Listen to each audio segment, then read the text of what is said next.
Oh là la compagnie, j'espère que vous allez bien et que vous avez passé une très bonne journée. Aujourd'hui, petite vidéo un peu différente. Il ne s'agit pas d'un avis, mais plutôt de la présentation d'une réception que j'ai eue aujourd'hui.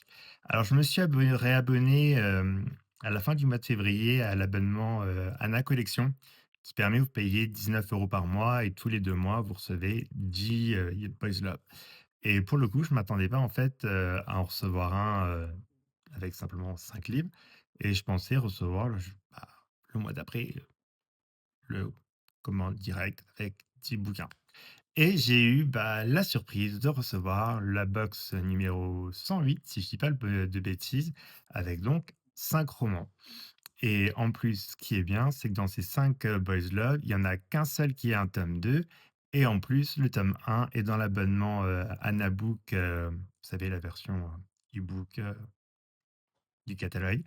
Donc je vais pouvoir le lire et deuxième chose qui est très, très bien, c'est que, même si je n'ai reçu que la moitié d'un colis, donc que 5 mangas, j'ai reçu les 2 ex-libris avec celui de La fiancée de l'alpha et celui de La pire âme sœur de tous les temps.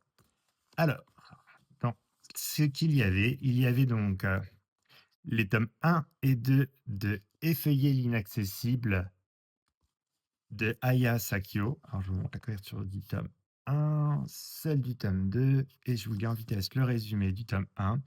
Tout le monde pense qu'Anna, un jeune barista travaillant au café du coin, est un alpha.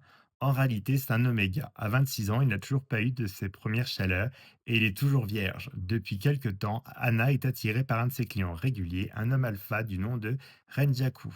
Bien qu'il n'ait pas l'intention de lui avouer, un jour ses premières chaleurs se déclenchent soudainement alors que celui-ci est devant lui. Je le sens bien. J'ai aussi reçu le tome 10 de Et demain, ce sera quoi? Donc de Kotetsuko Yamamoto. Oui, c'est ça. Là, pas besoin de faire le résumé, hein, on est toujours dans l'histoire entre, Ken et Kiara.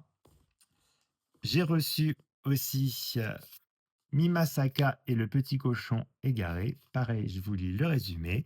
Sato est un garçon un peu timide et grassouillet. Alors que deux jeunes délinquants s'en prennent à lui, il est sauvé in extremis par Mimasaka, qui fréquente un autre lycée. À cause de cet incident, Mimasaka a dû quitter son boulot et commencer à travailler dans le même café ringard que Sato. Ce dernier est intrigué par le lycéen cynique aux airs de grandeur, mais il se répète: ce n'est pas de l'amour, je ne tomberai plus jamais amoureux. Et enfin, j'ai donc reçu le tome de Sous tes caresses de Chiaki Kasai. Voilà.